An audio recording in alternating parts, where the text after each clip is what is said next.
Yes, question for Jerome, Ajasu.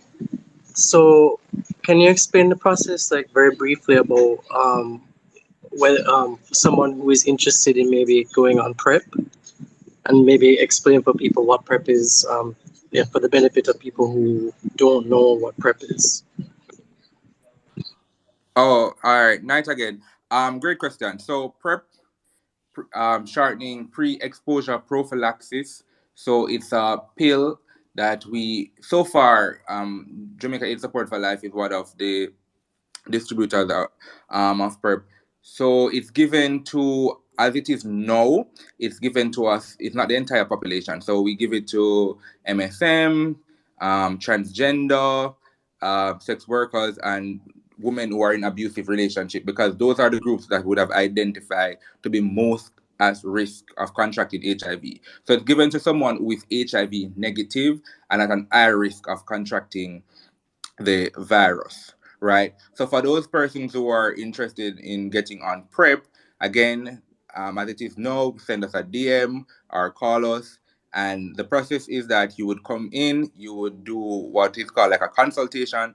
So we'll ensure that there's a full-on screening process, because again, because it's a pill that you'll be required to take daily, want to ensure that this is something that you do in fact want to get on, and you're ready to start the process. From that, you would have to do a test, an HIV test, to actually prove that you're HIV negative. It's the offering is free. So once it is that you'd have gone through the screening process, we identify that this is something that you do in fact want. You will start, and that's it. Will start administering the drug. In terms of the effectiveness, we encourage persons to take it for 7 consecutive days before it's considered to be fully effective. There are different studies around it in terms of how effective it is. You have studies who will say that it's 99% effective, but it's anywhere between 95 to 99% effective. PrEP, as it is now, it only prevents HIV. So we like to say that it's a part of a combination package. So it doesn't prevent syphilis, gonorrhea, and all the other STIs. But as we know, HIV can be one of the most expensive virus as it is now. So we encourage persons. So if you fall in any of those groups, or if you don't fall in any of those groups, but you do consider yourself to be high risk because of your sexual practice, we would encourage you to also reach out to get on PrEP. So it's really not an extensive or elaborate process. And we are actually really, really, really encouraging persons to contact us to get on PrEP. And did he also mention serodiscordant couples? I know Oh, that's oh, like oh a my! big. How could I forget That's that? like a big. Yes. So, third discordant persons who are in third discordant relationship, which means that one of the partners are living with HIV. So the person who is not, we encourage that partner to get on HIV, just to protect themselves and also to protect the person who is living with HIV. As you know, there's a possibility of reinfection or and all of that. So yeah.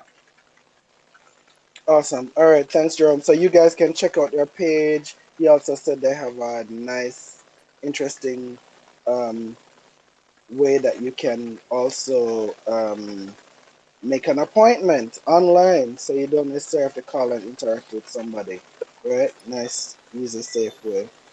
Hey, Hi there, Jamoke here. I I just have wanted a to go Hey, back. question Jamo. I wanted to go about back PrEP. So to. I realized that Jerome gave some really good information, but you said transgenders. Is that trans men and trans women or just trans women? Okay, yeah. So, or all right, good question, Carla. So, as it is now on our identified group, is trans women. But again, if one of the things we don't we try not to box ourselves in, is that we're still looking at those persons who, after this, as I would have mentioned, the screening process. So if you do fall outside of any of these identified groups, but we, after going through the screening, we realize that you are in fact at risk, the possibility is very, very high that you would be allowed to go on PrEP. Awesome. Thanks, Jerome. Jamoke, you wanted to say No, something. I wanted to go back to the conversation that you had started earlier about girls or women um having anal sex rather than vaginal sex in a desire to preserve their um, quote unquote Virginity. virginity, whether before Hmm. marriage or at a particular age, and the risk in that as well. And as well, based on my little information on the streets and different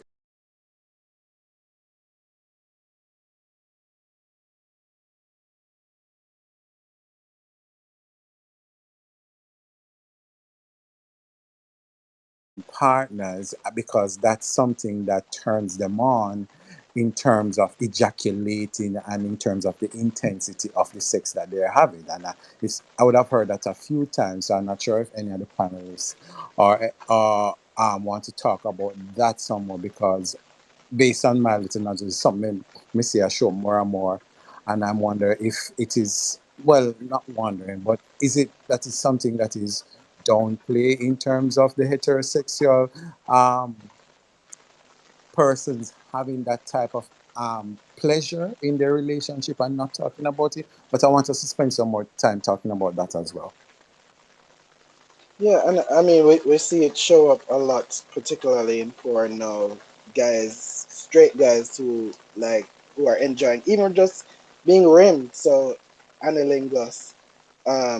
Yeah, it's not even just about penetration, but any sort of inner play. So, women, any of the women in the group who want to share, any straight men in the group who want to share, come on, guys, this is a safe space. We're just trying to learn and share, learn from each other. Again, it could be, you can say, is your sister, friend, boyfriend you hear about. Is it really something that we downplaying? Is this only something that happens in North America? You know, we want to talk about this, only those people having it. Yeah, Carla. Right. So I will answer for people, auntie, sister, and them friend, and them uncle, and everybody Yeah, else. because you know a few people. So Right. yeah. So yes, this is something that heterosexuals are absolutely doing in Jamaica, not because the women are trying, not only because the women are trying to avoid pregnancy, but because and the men are doing it because it feels nice. Like they also enjoy the stimulation. I mean, the irony of ironies is that what equates to the G spot for a male is located inside of his anus. And I think as people become, what is a nice way to put this now? As people become more committed to their sexual pleasure, people are going to branch out in the directions that there are for them to branch out in. And if that means that they look at anal thing one, then they look at anal thing one, what remains is the stigma. And it's kind of similar to with like oral sex. We did have to go through hell with oral sex. If you're not bold, put up your hand and say, yo, and oof it dead and whatever, because them the oral sex still now everybody want you have something joking at your outside, and there are men speaking openly on Twitter about the fact that they have oral sex with women. And so I think in most instances people's behavior shifts. The public performance of rejection remains, but people's behavior shifts. But I think as more men become committed to their sexual pleasure, they're exploring things. They may not be comfortable talking about it, which is why spaces like this are so important. But them absolutely are doing it. Yeah, So you mentioned the stigma. I mean, it's you know, it came up in conversation the other day. Oh, you know, gay sex. There is no such thing. Sex is sex. It depends on who and who having it, right? So if a man and a woman together, heterosexual, and the man enjoys certain things, if him like him ass being eaten, like a little finger here and there, that's not gay, right? We need to demystify that. Is that what you're saying, Carla? That's absolutely why what I'm saying. I don't know why we act as though it's only LGBT people who have anuses. I don't know if everybody else is a Ken doll or what, but everybody has a booty hole and everybody can use it to do what they want to do. And I mean, we cannot overlook the impact of porn on Jamaican sexual culture, right? We absolutely cannot. And anybody here who watches porn knows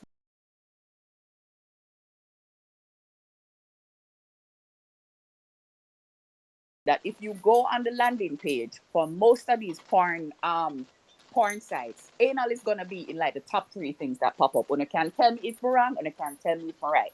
Anal is gonna be in one of the top three things that pop up because it's it's where people are right now, right? And that is going to influence how people feel about something and how willing they are to experiment with it. So they're experimenting with it. But I think also the conversation has been happening in various forms about the fact that for males, pleasurable sex doesn't just orient around the penis. And I think that messaging is going across the board to men of all sexual orientation, you know, all gender identities. Everybody getting that messaging. And so, yeah, people are trying out with it. I think heterosexual men, cisgender heterosexual men, are under particular pressures to reject certain things as a part of protecting their masculinity.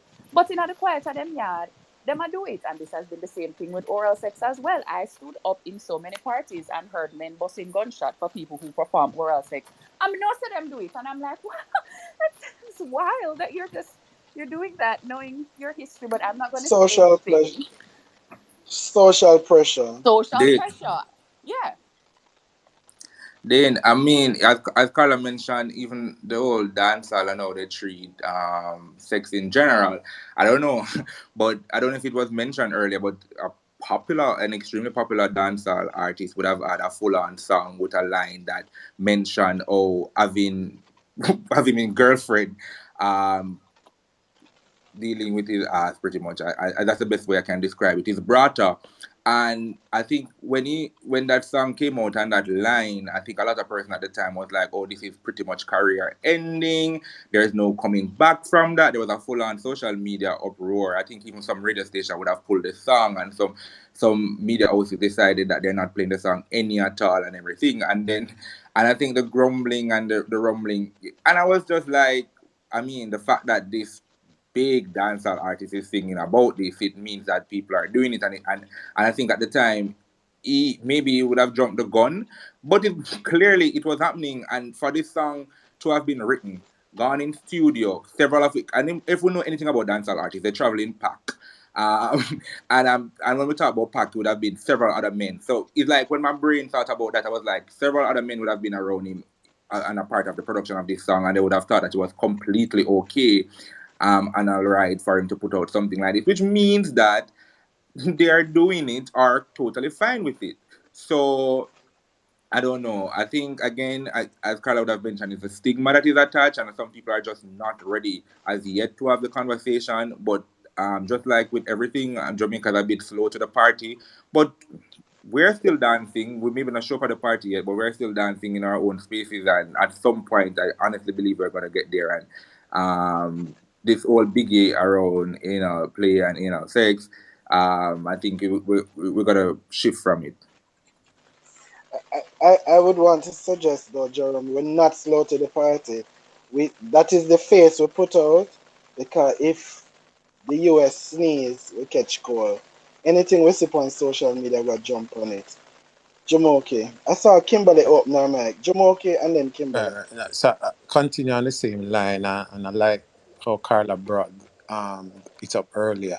So even within the gay sex or the gay relationship, the lesser of the two by societal standard and norms and culture is the bottom. So you would find that a lot of gay men don't want to identify as a bottom, don't want to even share that they're a bottom, because with admitting to that, there's some sort of discomfort or some sort of feeling behind saying I'm a bottom, because um man are pushing them penis in my bottom, and the reaction that comes with that. And when we think about societal discrimination towards um gay men, it tend to link to the bottom and gay sex and nasty and how you have sex in your ass, etc.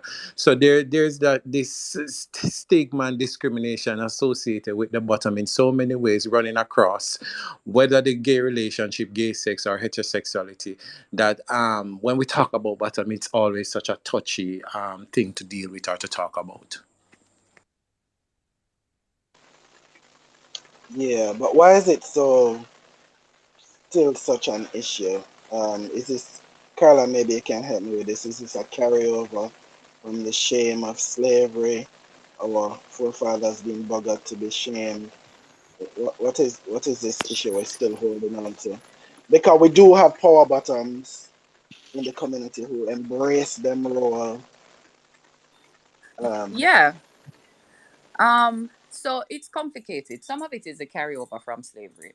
Um, at the same time that African people were being punished for engaging in gay sex, um, anal rape was being used as a means of kind of breaking, they call it book breaking.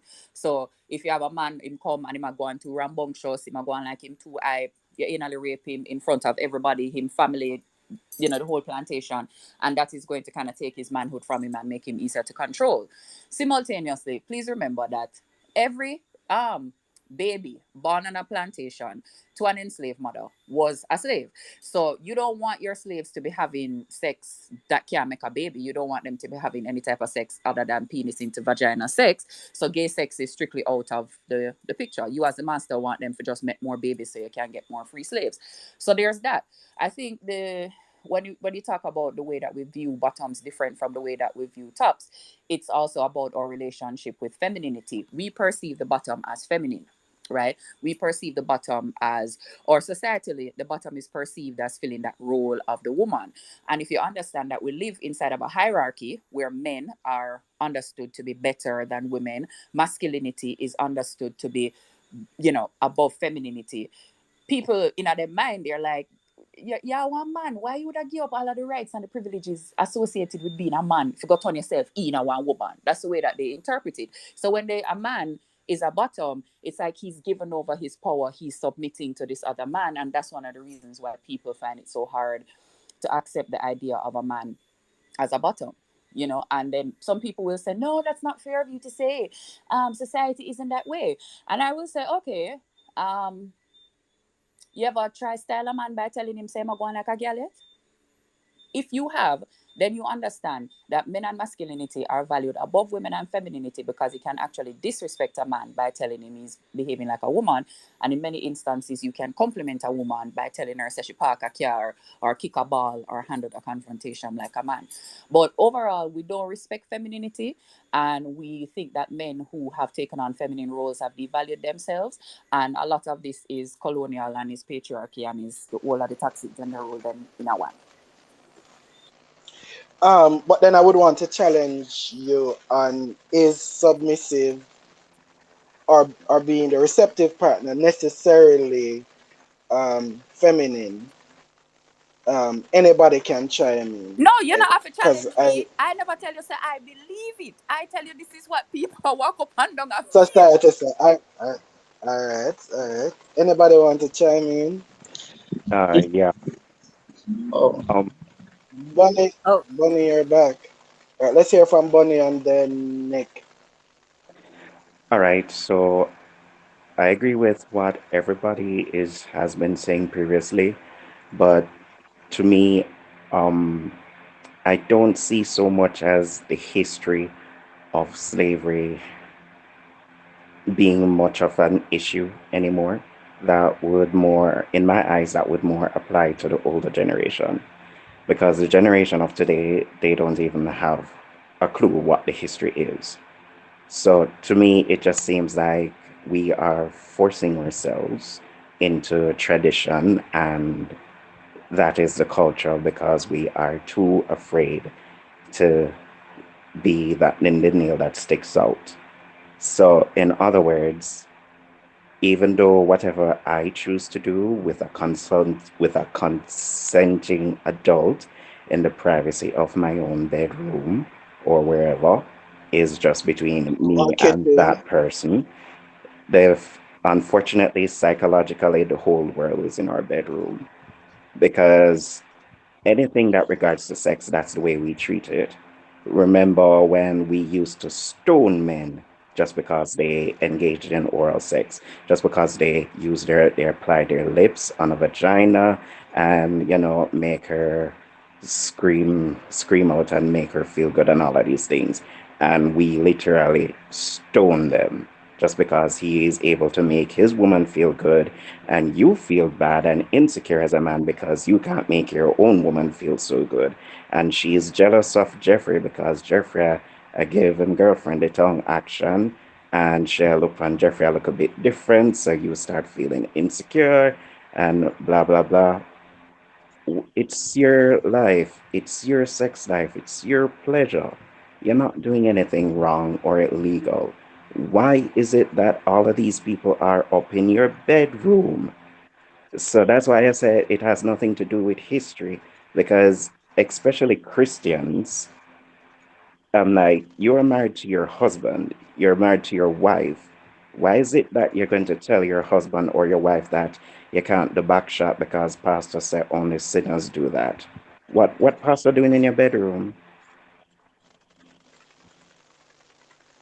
Right, missionary in the dark is the only way to go.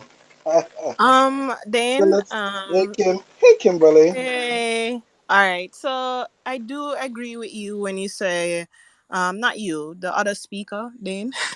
But I do agree with you saying that, hey, I mean, nobody should be in your bedroom. What you're doing in your bedroom should be a private matter.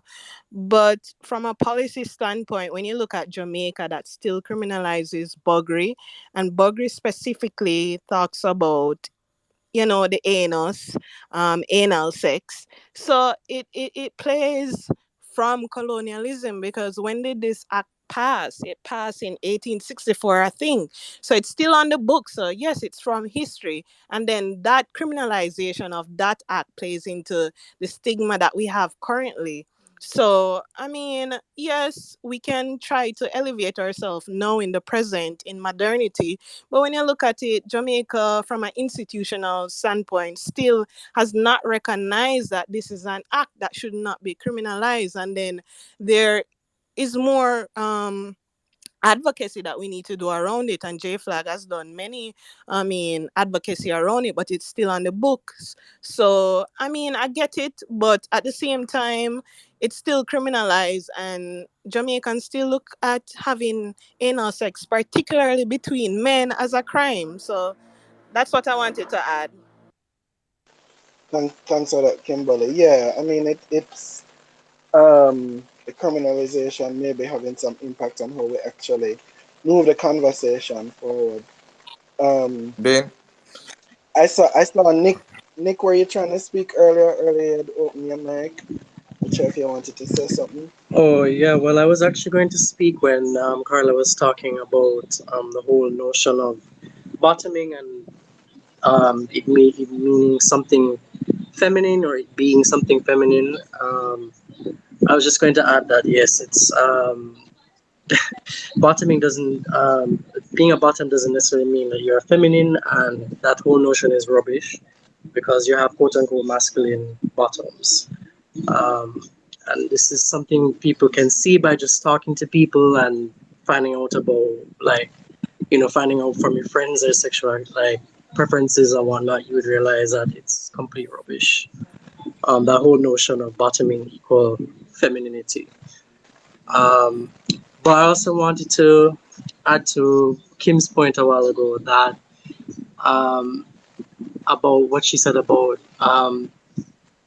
the anal sex being stigmatized because of the law that we still have in place.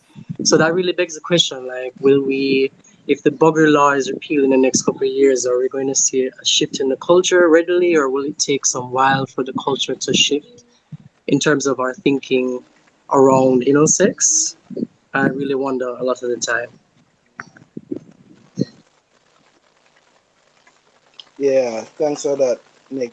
Jerome, you wanted to chime in. yeah, it's just a scenario that came back to my mind as I listened while Jamunki raised the question and Carla was going through it. And I remember in high school I went to an all boys school and I remember sometime in grade 9. Yeah, and one of my classmates was just literally going around asking persons if they have anal sex. And it was a whole conversation at the time before people